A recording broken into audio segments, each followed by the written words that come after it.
regrette d'hier ou vous n'avez pas pris la main de votre grand frère Raymond Kala? Ouais, je regrette parce que, comme je vais dire, c'est un malentendu. À ma sortie, au moment de saluer le coach, j'ai pas fait attention qu'il m'a tendu la main. Donc, c'était pas un bon geste de ma part. Et je ne l'ai pas fait consciemment, donc c'était inconsciemment que le geste s'est passé. C'est un père pour moi. C'est quelqu'un qui m'apporte aussi beaucoup de conseils depuis que je suis venu à l'équipe nationale. Et j'ai dû le voir, je me suis excusé, je l'ai appelé comme un papa et voilà, on reste dans la compétition.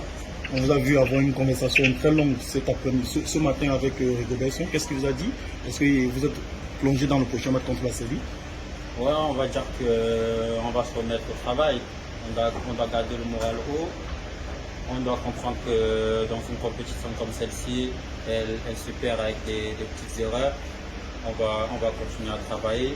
On va se mettre au travail pour essayer de corriger ce qui n'a pas marché, surtout dans la finition, parce que c'est un match où on aurait pu avoir 2 ou 3 buts et qu'on va se concentrer par rapport à cela.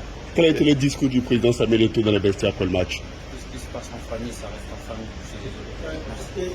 Quel est le discours du coach juste après la rencontre? Le coach, il est motivé, comme il a toujours été. Et nous aussi, en tant que joueurs, on est motivés, donc on ne va rien lâcher. On va donner jusqu'au dernier bout de notre énergie. On sait qu'on est en danger maintenant.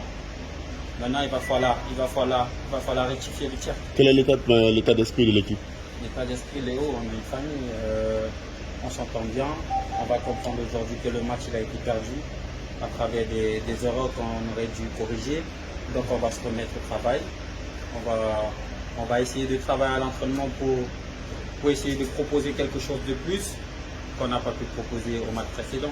En dehors des défaillances dans la finition dont vous faites allusion, quelle explication vous apportez vous-même dans l'ensemble à la défaite d'hier? À la défaite d'hier, tout ce que je peux dire, c'est qu'on doit plus rester concentré et on doit plus être éveillé au niveau de la finition, parce que de ma part, on n'a pas fait un mauvais match, un match qu'on aurait dû plier depuis.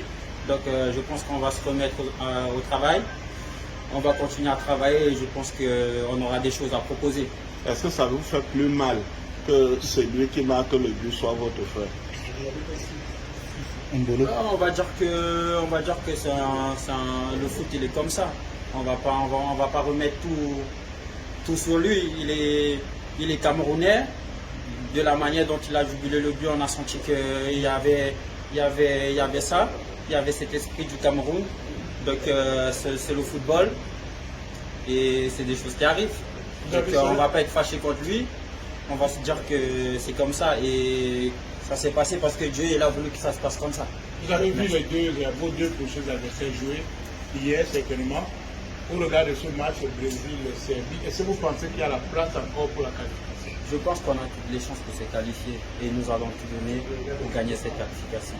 Mais un mot aux supporters qui viendront certainement vous soutenir contre la Séville. Donc tout ce que je peux dire aux Camerounais, c'est que nous sommes motivés. On va se donner à 300%.